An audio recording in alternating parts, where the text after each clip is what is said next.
I don't know what I'm doing. I've lost the plot. Well, I'll read it to you in a little bit. Good, thank you.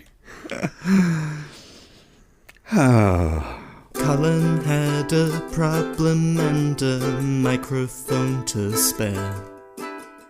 Thomas took it up and so the podcast went to air. For weeks and months they trawled through every single DVD. They've unwrapped all the ones they can and now they're cellulose free. Now they're cellulose free. Hello dear listener and welcome to Cellulose Free. My name is Colin and with me as always is my fellow film watcher, compadre and son, Thomas. Hi, hello. What have you been up to? Well, ideally I would have been doing more with the projects that I haven't been talking about. Yeah, ideally. But those have sort of fallen by the wayside a little. And ideally, I would be telling you about the art that I would have received, but it is business day 8 of 7 to 10 business days, and so while I shouldn't really be anxious about when it'll arrive, I still am. It's out there in the ether. Yeah. Ether there or somewhere else. And unfortunately, because it's being click and collected, I don't know where it is. It's impossible for me to know where it is. It's been stolen. Instead, what I've been doing is participating in the Galactic Puzzle Hunt, which is a puzzle hunt in the galaxy.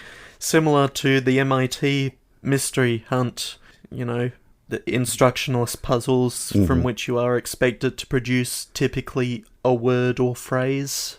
And over the course of 7 or 8 days, I managed to solve 114 puzzles on my own. Wow. So that was nice. Uh-huh.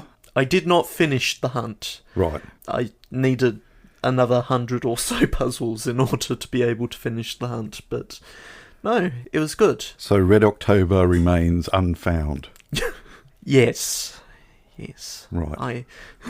I did not successfully fix the sky. Oh dear. Yeah, all the stars went away and we had to put them back. So, yeah, no, I had fun with the puzzles that I did solve. Yeah? And less fun with the mechanics that were not giving me puzzles. But this particular puzzle hunt had a system called Hope. And you would slowly accumulate hope over time. Hope would allow you to wish, and wishing would give you puzzles. Or canned hints, so hints that they'd written in advance. Or it might give you random objects that are neither puzzles nor hints, and so are not useful. Or dust, which also not particularly useful. And so I'm clicking the wish button, hoping for any sort of onward progress, and just repeatedly getting dust. In the end, at the end of the hunt, I had over 500,000 dust. Right. Yes. So you'll be wanting the vacuum cleaner later. Yeah. Good. And so that was basically my week. And hopefully I can get back into the swing of the things that I actually wanted to be doing.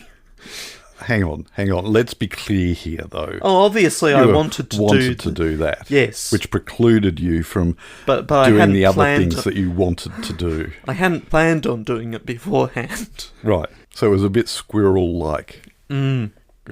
Just me sitting over here with my undiagnosed attention disorder, I suppose. What have you been up to? Squirrel. Look, I'd started getting things ready about 15 minutes ago to record. Yeah. And then I suddenly realised you were going to ask me that question, and I thought, what have I been doing? And really, I do not know, since the last time we sat down on this couch, what I've done with the week. The only thing really crazy about it is the fact that there's the school holidays disruption, so there are more people in the house during the day, and that has just caused disruption to my brain. But that was only half of the week. What happened to the other half? I mean, I edited on Thursday. Yeah. And Friday we did a Ronald McDonald House run.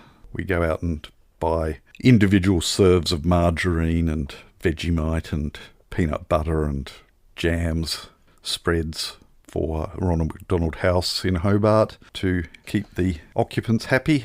But that didn't take very long on Friday. So, Look, I don't know. And there's been Saturday and Sunday. What happens Saturday and Sunday? Don't know, Thomas. Great. Then there was Monday. We won't talk about Monday. And Tuesday was a write-off. Right. And here we are on Wednesday. What have I done today? I've done the dishes, Thomas. So it has been... Sorry.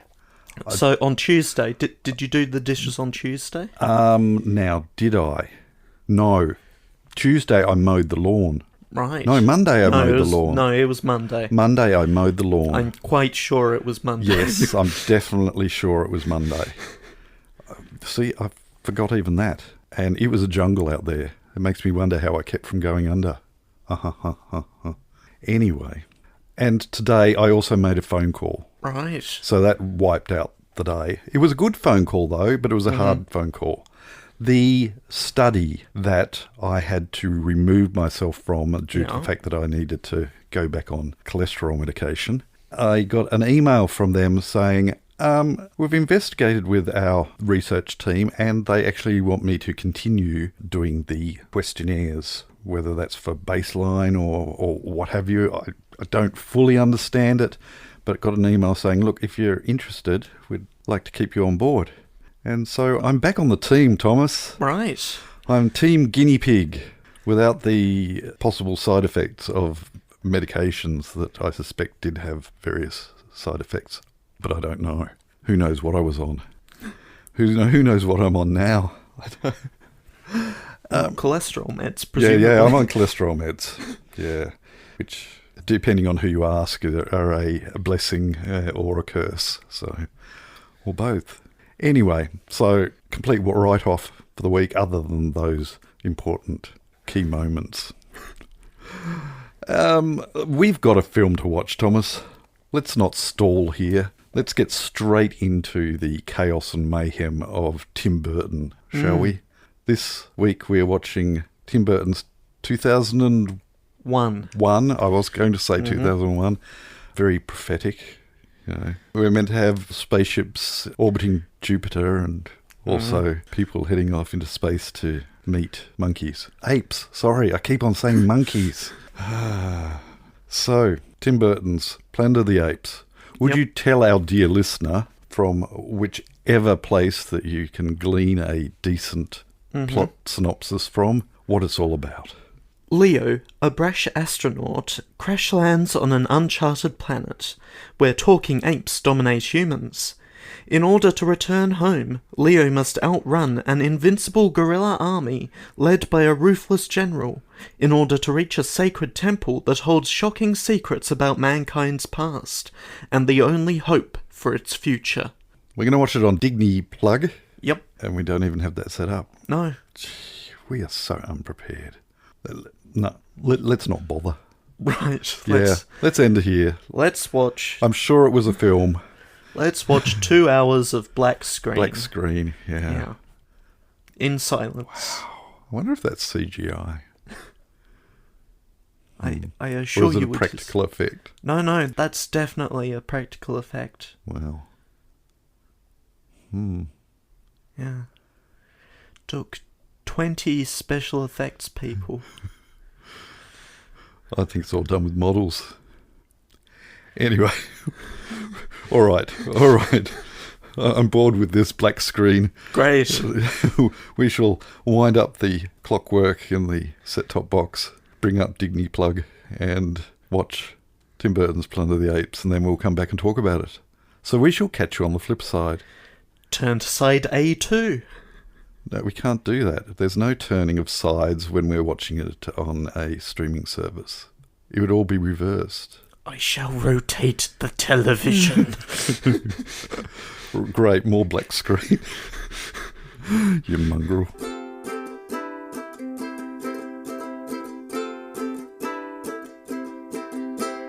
So what did you think?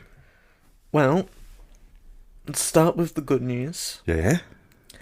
And compared to much of what we have seen thus far, Yeah? it is an improvement. Right. Okay. Compared to collectively much of what we have seen so far, no. It's okay at best. At best, it is okay. Yeah. It's bad. I'm sorry, but it is. Yes, I certainly think it's an improvement over 5 and... 5 and 4, 4. certainly. Yeah. Difficult to really talk about number 3, because in a lot of ways, it's an entirely different film. Yeah. I am confused. I really am confused. A lot of money went into this. Yeah. And a lot of attention to detail in certain areas went into this. It is a very good-looking film. Yeah, except I felt the sets. They felt like sets. They did. They actually felt like stage sets. That you were looking as an audience at a stage. The amount of camera movement whilst they were on set was minimal, and always it felt like a 3-walled stage. And the plaster was still drying. There were bits that were smooth that shouldn't have been smooth, and it just... We walk into the Apes city for the first time, and it's very good looking, but I don't believe it. Because it's all stacked up on both sides of this fake valley. Yep, you constantly felt like you were on a soundstage. Yeah. And the team that were building it had only just moved out of shot. And you could hear the camera crew and sound crew breathing behind you. It just felt so fake, stage-wise. As if all that money and expense and attention to detail went into the costuming and the prosthetics, which were admirable. Oh, yeah. Except for Helena Bonham Carter. I did not really... I feel like they're sort of trying to evoke the old costumes with Helena's design, and it's... Yeah. Tim Roth, his performance under prosthetics was just superb. Just amazing.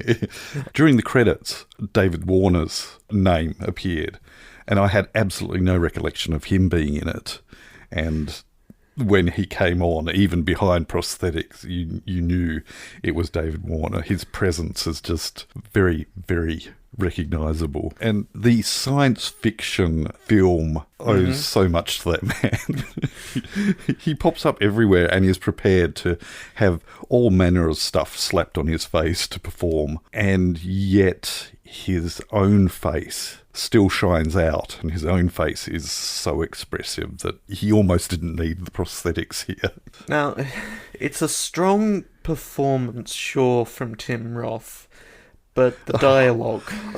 And that's not his fault. The whole script... Well, he did rewrite some of his. Oh, really? Yeah. Oh, okay. But then how do you know what he rewrote? Because all throughout, I can understand anybody saying, oh, can we rewrite this? When they go for references twice. Yes. Damn Dirty Humans. Yep. And damn them all to hell. With roles reversed, as far as being delivered by apes rather than humans. Yeah. It clunks. Oh, yeah. It absolutely does clunk. And very, very recently, that same clunking occurred when I went to see Alien Romulus. They did much the same thing. And it's not worth it for the faint chance of a aha laugh moment. It was a groan whenever 99% of time. I've seen it done very, very cleverly, and I can't remember where, but it's usually been in a comedic situation. But it certainly wasn't used for comedy, I don't think, in this. No. And I don't think it was used in Alien Romulus for comedic effect either. But it just gets the groans rather than they had to go there, didn't they? It is very difficult to get referential dialogue right. Yeah. referential visuals, Yeah. those can typically be fine. Yeah. Yep. Speaking of going there. Yeah. Yeah, I actually took notes this week, and my note for this one is particularly long, and it reads, "And the award for most gratuitous use of the Wilhelm scream in a serious Hollywood drama goes to the sound effects editors of Planet of the Apes under supervising sound effects editor Richard L. Anderson." Oh, they really, really shouldn't have. When you do a Wilhelm scream these days, it needs to be in the background. Yeah. It cannot be at the forefront. No. I have never seen it so gratuitously in the foreground. Mm-hmm. A main character, front and centre. Yeah. Like, it didn't even sound mixed in. No. It It just... Right, we'll copy and paste that Wilhelm scream over there. And I'm quite sure he actually performed a quite satisfactory outburst. But no, let's just slot a Wilhelm scream in there instead. It's just nasty. Yeah. I should Yeah. mention, and we did not plan this, so do not blame us for the death of Chris Christopherson, who actually appeared in this film but passed away 2 days ago. Right. Yes, he played was he a father? The grey-bearded human who got injured. Right. Yes. I will show you a picture of him and you... Yes, I believe he was the female human lead's father. Father. Yeah, that guy. Yeah.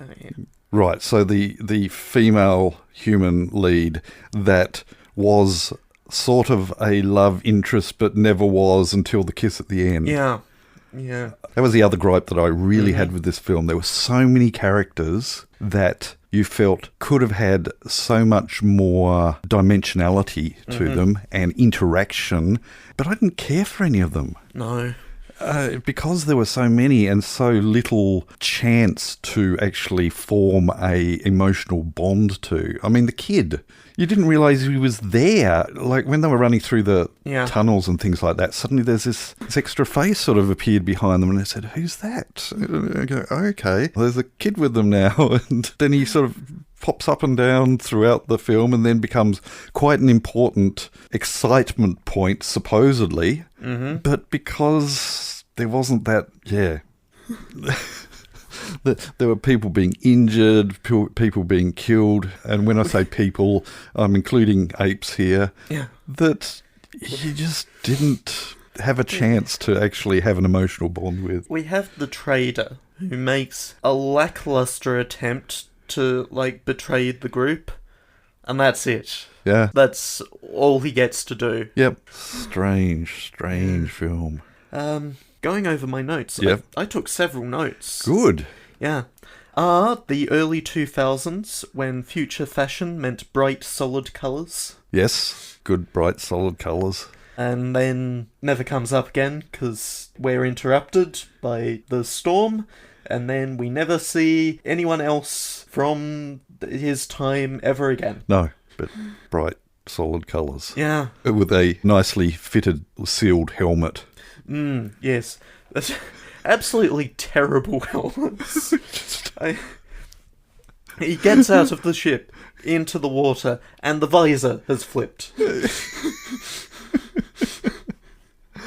It felt like we've got one costume team designing the helmets and another costume team designing the actual costume that this helmet is meant to fit over. There was no coupling or anything like that going on. It was almost as bad as the door seal on the ship, or lack thereof. Just... yeah. Speaking of those pods, okay, so back in the original two films, Planet of the Apes and Beneath the Planet of the Apes, the astronauts anticipated that they would travel through time. Yeah. The ship clock was set up to handle that. On what basis are the pods in this film doing time travel calculations? I don't know. For starters, they're incorrect time travel calculations. Spoiler alert, we're actually going to the past. Are we? Yes, we go to the past and then we come back to a future, or presumably the present, where apes rule the world still. Yeah, look, I think some went to the past, some went to the future. Sorry, the big ship went to the past. Yeah. Marky Mark's ship went to the future past, and then the, whatever is, Icarus, was it? No. Pericles. For some reason, and I'm not sure how this has occurred, but the things arrive in the reverse order to when they enter. Yeah. I think that's what those purpley bright things that were crashing into them in that vortex that, I don't know, they seem to arrive at to go and investigate, or they were already there and building up an opportunity to investigate, or I'm confused, Thomas. And and the confusion extends to the fact that he somehow gets back to Earth, and there's some wibbly-wobbly, timey-wimey, strangey type stuff going on there as well. So, it's... Now, for all my qualms about the film, though, Yeah. it's better paced than any of the other ones that we've seen. Yeah. So far. It is certainly a lot closer, time-wise, to us. Mm-hmm. In terms of the shortening of scenes and shortening of shots and pacing has... We go directly from crashing into the water and getting out to there are humans here to apes rule this world. Not half an hour of wandering through the wilderness. Yeah. And then, yes. But I still cannot get over how unnatural the environment is, apart from those brief times where they're actually outside. Again, walking through the desert on a horse with no name. Felt good to, Anyway. Quote, the ship has a nuclear power source. It's supposed to last forever. They don't.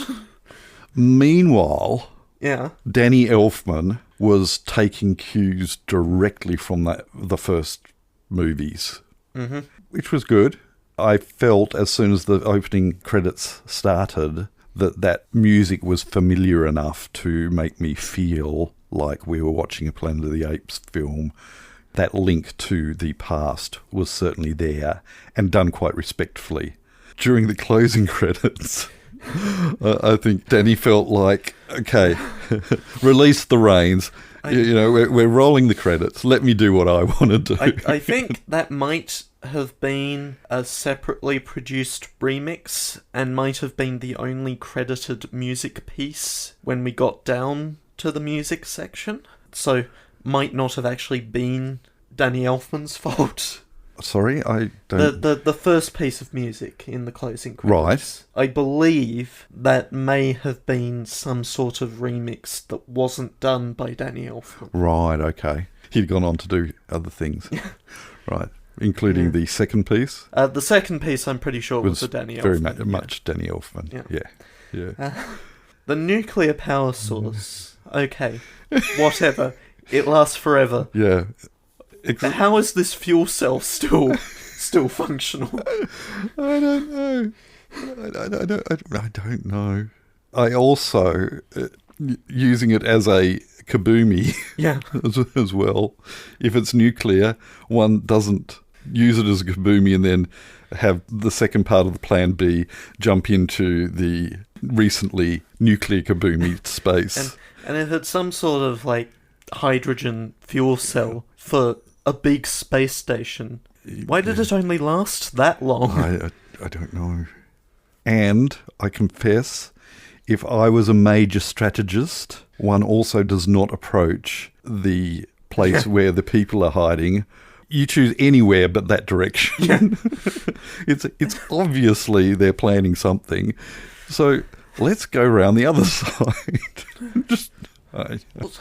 Also, why does the ship have fuel cells? We see the pods that clearly have some sort of other propulsion method. Yeah. That doesn't produce any flame at all. Yeah. And allows escape velocity. Yeah. I mean, the space station needs power. Oh, yeah. though, which had problems. The lights went out for a while there for some reason. I can't remember why the power went out.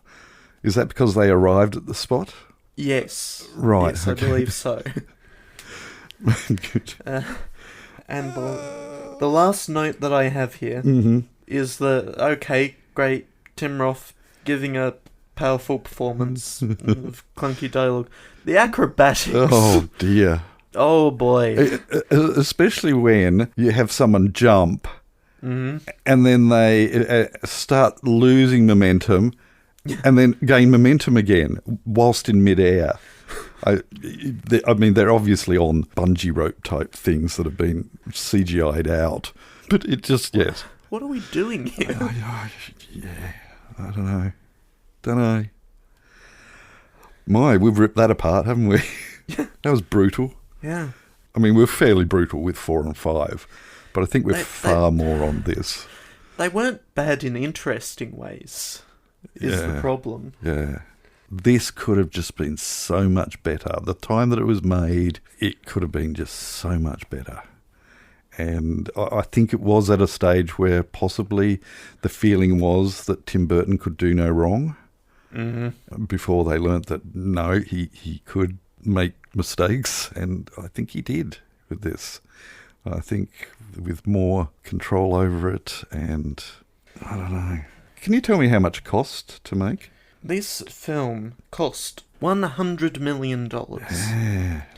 It made $362.2 million. So that is a successful film. It is a successful film, yeah. Fox weren't interested. They said if it was successful, they'd do another, but they just didn't. Yeah. I think it was successful in that enough people went before word got out with how bad it was. Or even the case of, yeah, okay, people are mocking it because it was Tim Burton, I think, and then they went and saw it.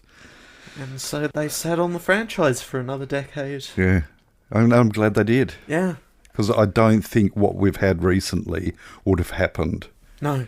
If it was allowed to, like the first lot, become a progressing from good to really bad. A case of diminished returns and kill the franchise completely. So I think we can be thankful that it didn't continue on from that. It does have me curious. My understanding is that the ending is closer to the original book that was based on, but I don't know. Haven't read it. I could be making that up. Yeah, and then a decade later, we got a very good trilogy. Yep. That they're trying to make continuations of now, and we'll see how that goes. Yes, I still need to get round to watching the first of those. But this is where I'm hopping off the ape train. Or the ape horse. There were more horses than trains. In fact, no, they were in a subway station once, weren't they? I'm glad for everyone who's stuck with this the past 3 months, but... no more apes! No more apes! Going to hopefully move on to other things now. Yeah, good. Speaking of moving on to other things... Yes. I think we'll move on. Yes. The following segment has no title. Thank you. Which I'm not ready for. I snuck it upon you. You did. It's not like there's much to get to. There we go. We start off. Yeah. We start and Finish. unfortunately end with Helen over on Facebook. Hi, Helen. But Helen has certainly given us food for thought. Oh, yes. Yes. It's a lengthy comment. It is. But it is the only comment. Yes. Some very random observations. I can't remember episodes, let alone favourites either. I had to listen to this one twice and make notes. Wow. What's my name again? That is dedication. Yes. Yeah. I've been meaning to go back and listen to them all to at least give some sort of... I know Thomas is really against putting a numbered rating to each film, but something like a 2 thumbs up, or 1 thumb up from me, 1 thumb up for just the general vibe. But I've never got around to it. Yeah. Yeah. So I do apologise to M Yeah. for Helen's inability to provide it. Helen continues. I am glad that Thomas is not building a nuclear generator. Peter Dutton might get interested, and I'm not sure that would be a good thing. Well, we have discovered that they do last forever. Yeah. If you can afford to build one. If you can afford to build one and can build it quickly enough. And build 8 of them? Is that what is... I don't know. All I know is that the earliest that he can be finished is 2035. And if any other country... I mean, England is a fine example here, who have been trying to build a power station that was meant to be up and running 10 years ago, maybe? And they're still working on it? I don't know. It's... The real point behind what Dutton is doing is to keep coal going for as long as possible. Yeah, absolutely. You observed that this particular movie is from the film noir genre. Yeah. And that it was obvious it should be in black and white. I'm sorry, shouldn't it just be in black? Well, negative. You know, from a projection perspective, it's just white, isn't it? I note there were a couple of nice commonalities in the listener responses this week. 2 observations about the Iron Brew sound effects. And 2 decisions to go comedic in similar ways on the file name guesses. Yeah. I was amused by the unison chant in the outtakes, but I beg to disagree. Not one more ape. Please, not one more ape. No more apes. No more apes. No more apes. Okay. Fortunately, Helen has provided a guess. Yes. So we can play around with that for a good 30 seconds. In fact, Helen has provided a guess, and a guess she decided not to go with. Yep. And one of them is correct. Indeed. One of them is correct. Yes. The one she's chosen to go with is the verdict. THEVRDCT. Mm-hmm.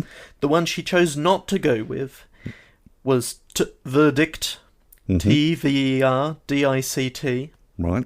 And I did choose one of those. You did. Oh, so I did. You did. Yeah. Unfortunately, Helen, you have chosen wrong. But, yeah, when I tapped that sucker in last week, I went for verdict. TVERDICT. The one that you decided not to go with. Yeah. The one that you changed your mind upon at the last minute. Yeah. If you'd stuck with that, you would have got some arbitrary points. Yeah. But alas. And a lack. There is a lack of arbitrary points. Yeah. Dear listener. Yes. Do write in. Do please. Do provide file name suggestions. Do provide film suggestions. Do provide any sort of other commentary. As long as it's not being weird. Yeah, don't be weird. Yeah, don't be weird. Okay? Don't be weird in specific ways Yeah. that I'm not going to lay out here. No. Because then I won't read your comment. Yeah. I'll just leave it wherever it sits. In all its weirdness. And all you will hear is this. Yeah. Yeah. All right. Well, thanks, Helen, for commenting. Yeah. And we shall move on. Pick a film for next week so we can go to bed. It's your turn. It is my turn. And I am going to rummage my way through some of the suggestions from our dear listeners. Ah, yes. And I'm going to go for one that was suggested by N2 Osferatu. Only a couple of weeks ago, in fact. Right. Yeah. I can't remember what he suggested. He has added quite a lot to the list. And one sort of jumped out at me that I'm quite excited to revisit. You have seen it as well. I don't know how well you will remember it. This will be the test. Okay? It stars Leo McKern. Okay. Thomas is going, who the heck is Leo McKern? I can't put a face to that name. No. It also stars Michelle Pfeiffer. Okay. It also stars Matthew Broderick. Okay. And it also stars Rutger Hauer. Okay. Nothing's jumping out at you. No. All right, I shall start with a plot synopsis. The story of a love that can never be consummated. He is a wolf by night, and she a hawk by day, destined never to meet in human form, unless that... Yes? You think you know it? Is this Lady Hawk? It is indeed Lady Hawk. I've begun, so I shall finish. Destined never to meet in human form, unless they can reverse the evil spell cast upon them. An exciting, action-packed suspense adventure.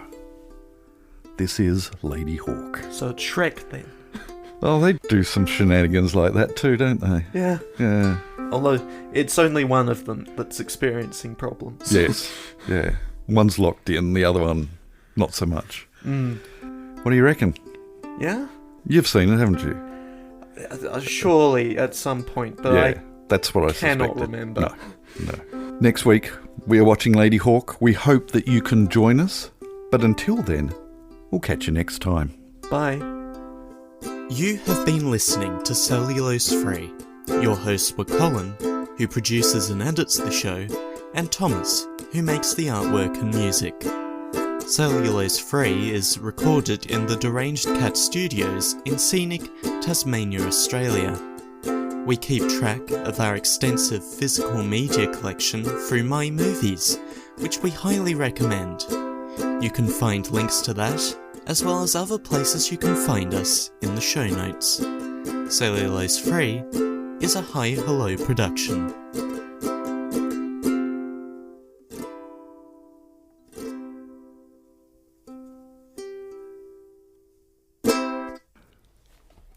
It is your turn. It is my turn. And I am actually going to... Let me just...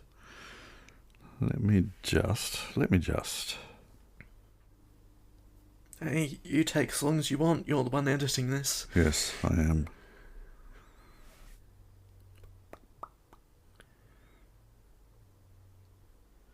Would you like me to come in again? Yes, please do.